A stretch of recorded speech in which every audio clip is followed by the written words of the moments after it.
श्री राधे। आइए भगवान के पोते अनिरुद्ध के बारे में थोड़ा सुनते हैं। 61वां अध्याय। यानी कष्ट, हम लोग सोचते हैं कि हमें ही कष्ट मिलता है। भगवान श्री कृष्ण जेल में पैदा हुए, जीवन भर संघर्ष करते रहे। प्रथम पुत्र हुआ, 10 दिन का भी नहीं हुआ था कि समुद्र में ले जाकर फेंक दिया।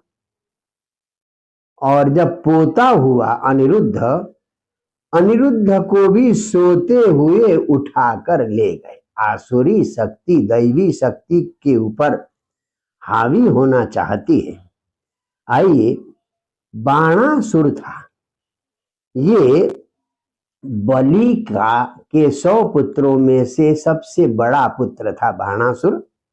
और बलि को तो आप जानते हैं, जिन्होंने भगवान वामन को 3 पग मांग कर भगवान ने सब कुछ बलि का छीन लिया था, उन्हीं बलि का पुत्र है, बड़ा वाला पुत्र।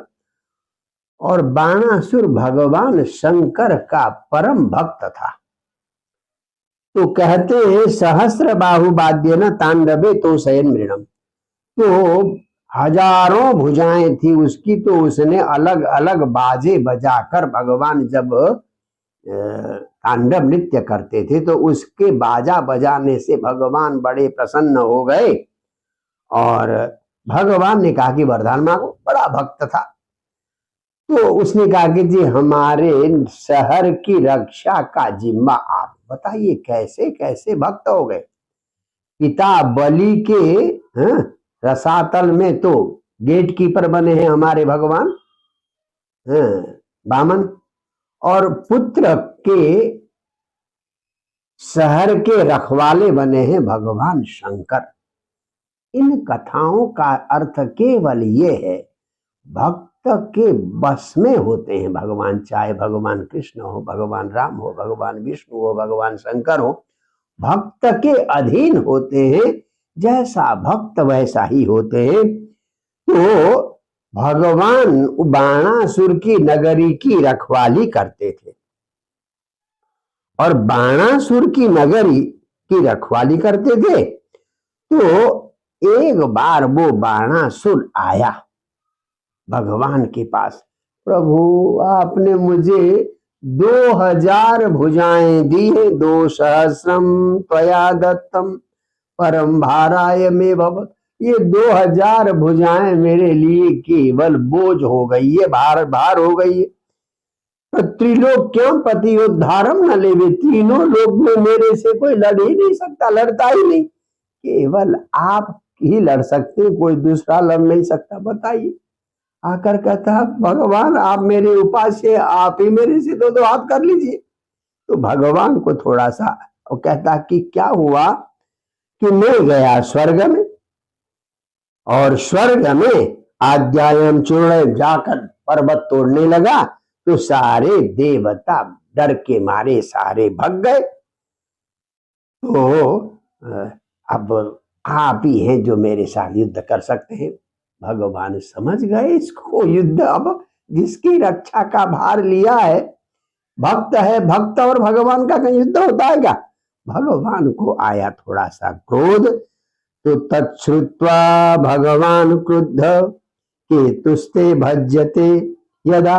जब तुम्हारा केतु भग्न हो जाएगा, जब तुम्हारा ऊपर जो ध्वजा होती है, ध्वजा जिस दिन टूट जाएगी, तो तुम्हारी ताकत को चैलेंज करने वाला, तुम्हारे घमंड को चूर करने वाला व्यक्ति तुम्हें मिल जाएगा। गुस्से में भगवान ने कहा, और भगवान ने तो गुस्से में कहा। बाणासुर बड़ा प्रसन्न हो गए, चलो किसी से 2-2 हाथ तो कर सकते हैं। प्रसन्न होकर अपने घर में चला गया। इधर ये बाणासुर की बेटी का नाम था उषा।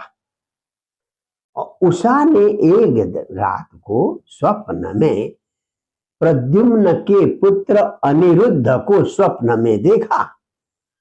दोनों में प्रेम हुआ, और अधरोष्ट पान करा के अनिरुद्ध चले गए। सुबह उठकर वो जो है चिल्लाने लगी, हे कांत, क्वासी क्वासी क्वासी, आप कहाँ हो, मुझे अपना अधरोष्ट पिलाकर आप कहाँ चले गए। व्याकुल होकर चिल्लाने लगी। बाण की मंत्री का नाम था कुंभांड, और कुंभांड की पुत्री थी, नाम था चित्रलेखा। बड़ी बड़ी काबिलियत थी उनमें। चित्रलेखा किसी का भी चित्र तत्काल बना सकती थी।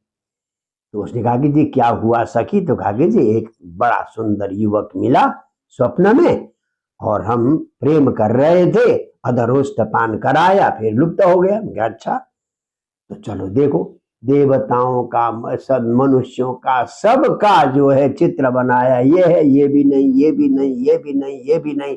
अंत में श्री कृष्ण का चित्र बनाया, हाँ थोड़ा सा मिल रहा है। प्रद्युम्न का बनाया तो थोड़ी लजाने लगी। प्रद्युम्न के पुत्र अनिरुद्ध का चित्र बनाया, स्वयं स्वयं, हाँ यही है, यही है कहकर उषा ने कहा, चिंता मत करो, तुम्हारा प्रियतम तुम्हारे पास होगा। इतनी विद्या निपुण थी वो। रात को द्वारका में सो रहे थे बेचारे अनिरुद्ध, पलंग के साथ उठाकर ले आई और उषा के यहाँ लाकर रख दिया। है? आकाश मार्ग से उठाकर ले आई। अच्छा, तो जब ले आई तो अब दोनों आराम से रहने लगे। बड़ा सुंदर कामदेव का, प्रद्युम्न का पुत्र है, और आराम से, कोई पुरुष तो राजकुमारी के यहाँ, उषा के यहाँ कोई जा ही नहीं सकता था। कुछ दिनों के बाद वहां के चौकीदारों को लगा कि राजकुमारी उषा के शरीर में कुछ परिवर्तन आ रहा है। जब युवती पुरुष के साथ सोती है तो उसके शरीर में कुछ परिवर्तन आ जाता है।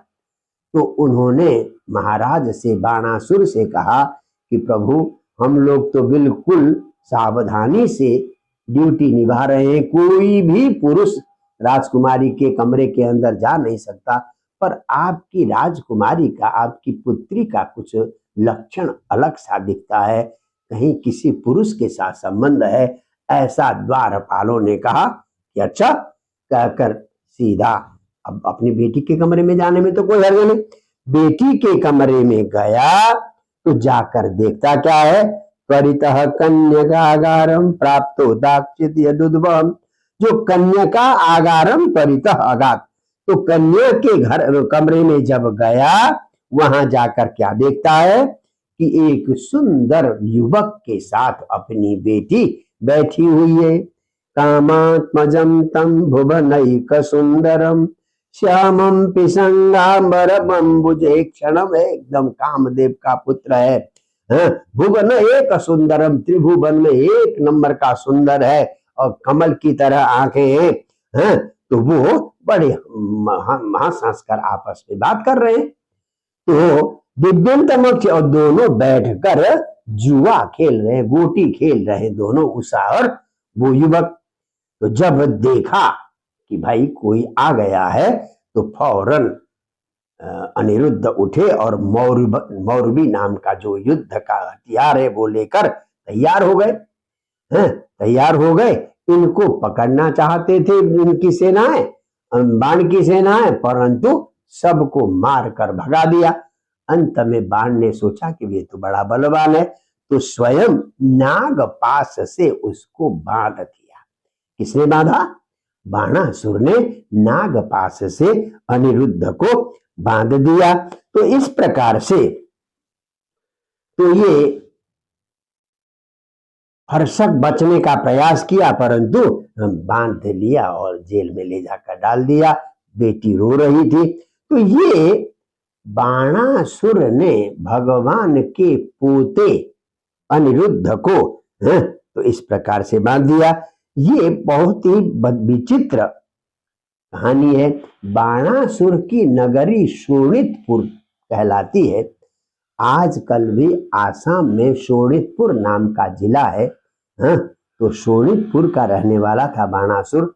तो आकाश मार्ग से चित्रलेखा शोणितपुर आसाम तक ले गई थी, द्वारका से आसाम तक ले गई थी चित्रलेखा।